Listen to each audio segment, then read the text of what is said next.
এত সুন্দর একটা সুখের সংসার, সেই সংসারটা এখন ভেঙে যাওয়ার পথে। মানুষের বদনজর হয়তো এমনই হয়। কয়েকদিন থেকে আপনারা আমাকে প্রশ্ন করতে করতে অস্থির করে ফেলছেন যে ভাইয়া কোথায় গিয়েছে, সে কি আপনার সাথে থাকে না। কারো কারো তো ধারণা হয়ে গেছে আমরা একেবারে আলাদা হয়ে গেছি। ভিডিওতে একটা মানুষকে দেখা যায় না বা দেখা যাচ্ছে না বলে আপনারা যে যার মতো করে ধরে নিয়েছেন। আমার 13-14 বছরের এই সাজানো গোছানো সংসার যদি ভেঙে যায় তাহলে সর্বপ্রথম আপনারা জানতে পারবেন। আসলে এই সোশ্যাল মিডিয়াতে আমরা যারা কাজ করি কোনো কিছুই লুকিয়ে রাখা সম্ভব না, কিন্তু আমার পার্সোনাল বিষয়গুলো আপাতত আপনাদের সাথে শেয়ার করতে চাচ্ছি না। যখন সময় হবে, ভালো হোক বা মন্দ হোক, সবকিছুই আপনাদের সাথে শেয়ার করব।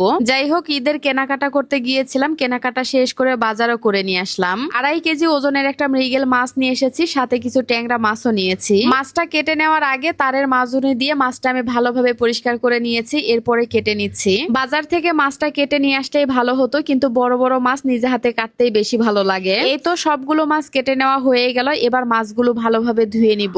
মাছটা যেহেতু জীবিত ছিল, পিসগুলো দেখেই কিন্তু বোঝা যাচ্ছে খেতে অনেক বেশি স্বাদ লাগবে। মাছগুলো ধুয়ে নেওয়া হয়ে গেল, কয়েক পিস মাছ রান্না করার জন্য নিলাম আর বাদ বাকিগুলো ফ্রিজে রেখে দিলাম। বাজার থেকে একটা লাউ কিনে এনেছি, অনেকদিন হলো লাউয়ের তরকারি খাওয়া হয় না। টাটকা টাটকা মাছ দিয়ে লাউয়ের পাতলা ঝোল রান্না করলে খেতে ভীষণ স্বাদ লাগে। লাউটা কেটে ভালোভাবে ধুয়ে নিয়েছি, এবার রান্নাটা বসিয়ে দিচ্ছি। মাছগুলো আমি প্রথমে কষিয়ে নিব, তারপরে তরকারির মধ্যে দিয়ে দিব। যেহেতু টাটকা মাছ না ভেজে কষিয়ে রান্না করলে মজা লাগবে, আর ফ্রিজের মাছ হলে আমি ভেজে তরকারিতে দেই। মাছটা কষিয়ে নেওয়া হয়ে গেল, এবার লাউয়ের তরকারি বসিয়ে দিব। কিছুটা পেঁয়াজ ভেজে নিলাম, তারপরে একে একে সব মশলাগুলো দিয়ে মশলাগুলো কষিয়ে নিয়েছি, তারপরে লাউগুলো দিয়ে দিলাম। লাউ এমন একটা সবজি যে কোনো মাছ দিয়ে রান্না করলে স্বাদ লাগে, যেমন চিংড়ি মাছ, ইলিশ মাছ দিয়ে। আমি তো মাঝে মধ্যে গরুর মাংস দিয়েও রান্না করি, কারণ আমাদের এলাকায় গরুর মাংস দিয়েও লাউ রান্না করা হয়। যাই হোক, তরকারিটা কষানোর পরে ঝোলের জন্য পরিমাণ মতো পানি দিয়ে দিলাম, তারপরে কষিয়ে রাখা মাছগুলো দিয়ে দিলাম। 5-7 মিনিট পরে এই তো তরকারিটা রান্না করা হয়ে গেল। নামিয়ে নেওয়ার আগে উপরে কিছু ধনিয়া পাতা ছিটিয়ে দিলাম, এরপরে বেশি করে ঝোল রেখে তরকারিটা নামিয়ে নিলাম। যেদিন তাড়াহুড়া করে রান্না করা হয় সেদিন কেন জানি সব রান্নাগুলোই ভালো হয়। আজকের রান্নাটা অনেক বেশি মজার হয়েছে।